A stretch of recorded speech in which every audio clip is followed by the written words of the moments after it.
অনেকদিন পরে আবারও সবার মাঝে চলে আসলাম। আসসালামু আলাইকুম। সবাই কেমন আছেন? আশা করি সবাই ভালো আছেন। রান্নার ভিডিও নিয়ে আবারও সবার কাছে চলে আসলাম। রান্নার নিয়ম-কানুন কিন্তু আমরা অনেকে জানি না, কিন্তু রান্না করতে আমরা সবাই ভালোবাসি। ১ম এ কিন্তু পেঁয়াজটাকে বাদামি করে ভেজে নিতে হবে। পেঁয়াজ যদি বাদামি করে না ভাজা হয়, তাহলে কিন্তু তরকারিটা ঘ্রাণ হয় না। এরপরে রসুনটা দিবেন, রসুনটাও হালকা একটু তেলের মধ্যে ভেজে নিবেন। কেন রসুনটার যে একটা কাঁচা গন্ধ আছে ওটা চলে যাবে। তারপরে কোনো হলুদটা আগে দিবেন। যখনই আপনি হলুদটা আগে দিবেন, নেড়ে ছেড়ে দিবেন, দেখবেন তরকারির ঘ্রাণটা কিন্তু অনেক সুন্দর হয়, এমনকি তরকারির রংটা কিন্তু অনেক সুন্দর লাগে। এরপরে আমি চিংড়ি মাছ দিয়ে দিলাম। চিংড়ি মাছটা ভালো করে একটু কষিয়ে নেব।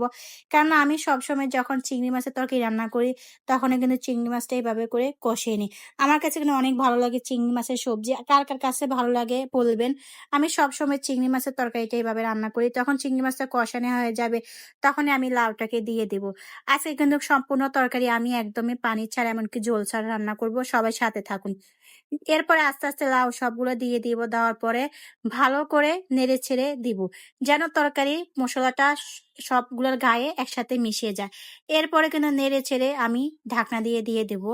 আস্তে, আস্তে আগুনে যখন একদমই ঝোলটা বেরিয়ে আসবে, একে, একে কিন্তু তরকারি একদমই সুন্দর করে কষানো হয়ে যাবে।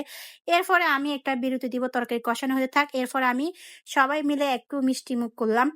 তরকারিটা কষাতে, কষাতে এর সাথে একটু বিরতি নিলাম। সবাই একটু মিষ্টিমুখ করলাম। দেখেন মিষ্টিটা খেতে গেলে আমার হাত থেকে পড়ে গেল। কি করব আর?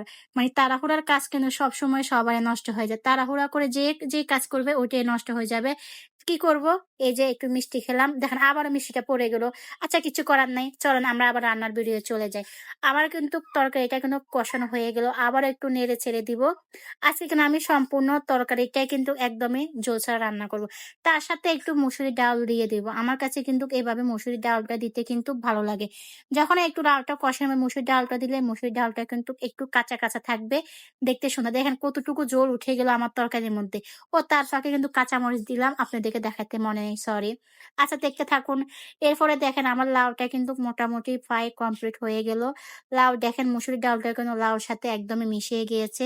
তরকারিটা কিন্তু দেখতে অনেক সুন্দর হলো। তরকারিটা পুরোপুরি একদমই কমপ্লিট। তারপরে ধনিয়া পাতা দিয়ে দিলাম। ধনিয়া পাতা দিলে কিন্তু লাউটা আরো মজা লাগে। আমি যখনই লাউ রান্না করি তখনই কিন্তু আমি এইভাবে লাউটা রান্না করি। কে কিভাবে রান্না করলে বলবেন। আজকে আশা করি সবার আমার ভিডিওটা ভালো লেগেছে। সবাই এইভাবে করে রান্না করবেন, দেখবেন তরকারি অনেক মজা হবে। আমার তরকারিটা কিন্তু একদমই সম্পূর্ণ রেডি হয়ে গেল। সবাই ভালো থাকবেন, সুস্থ থাকবেন। আশা করি সবার কাছে আজকে ভিডিওটা সুন্দর লেগেছে। কে কিভাবে রান্না করেন লাউ আমাকে কমেন্ট বক্সে বলবেন। আমি সবসময় এভাবে লাউ তরকারি রান্না করি। আমার কাছে এমনকি আমার পরিবারে সবাই কিন্তু এভাবে পছন্দ করে। আল্লাহ হাফেজ।